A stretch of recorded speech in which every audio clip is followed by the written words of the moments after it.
বাংলাদেশ দেখতে চাই না। আমরা দেখতে চাই বাংলাদেশ বড়টা বিদেশে গিয়ে চিকিৎসা নিবে, আর আমাদের দেশের গরিবরা ধুকে ধুকে চিকিৎসা আমাদের মারা যাবে। সেই বাংলাদেশ দেখতে চাই না। আমি দেখতে চাই সেই বাংলাদেশ কেউ থাকবে 10 তলায়, কেউ থাকবে 20 তলায়, না কেউ খাবে কেউ খাবে না, তা হবে না, তা হবে না। কেউ পড়বে কেউ পড়বে না, কেউ পরিধান করবে কেউ পরিধান করবে না, কেউ গোশ খাবে কেউ মাছ খাবে, আর কেউ না খেয়ে থাকবে। সেই বাংলাদেশ আমরা দেখতে চাই না।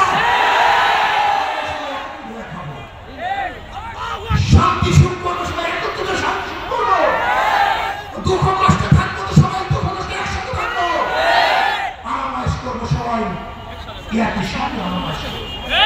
আমরা চাই বাংলাদেশের প্রত্যেকের নাগরিক সমাজ ভোট করবে, তারা শান্তিতে বসবাস করবে। আজকে আমি জামাতকে বলবো, আপনাদের জন্য সুবর্ণ সুযোগ চলে আসছে। আগামীকাল নির্বাচন হবে না, হক্কানি ওলামায়ে কেরামের সাথে আপনাদের যে মতলব আছে বসে সমাধান করেন।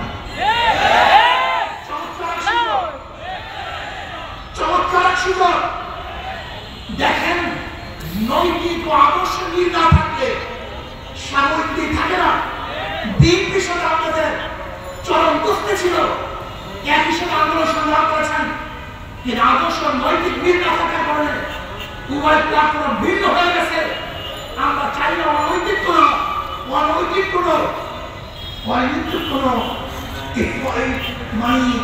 লোক দেখানো কোন আমরা চাই না।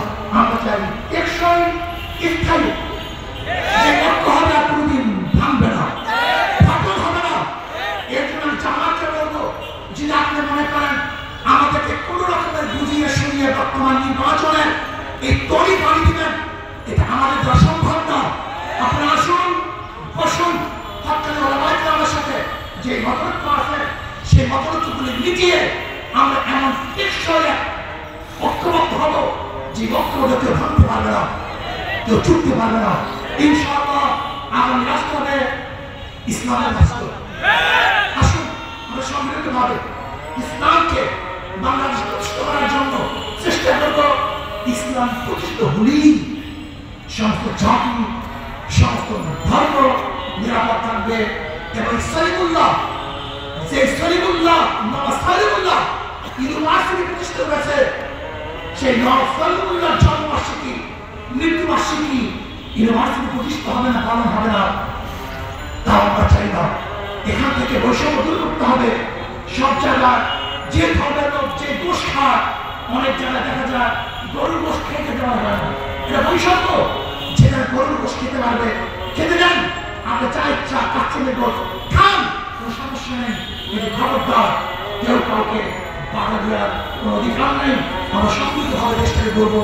আল্লাহ আমাকে এবং আমাদের সবাইকে সমৃদ্ধভাবে দেশ গড়ার তৌফিক দান করুন।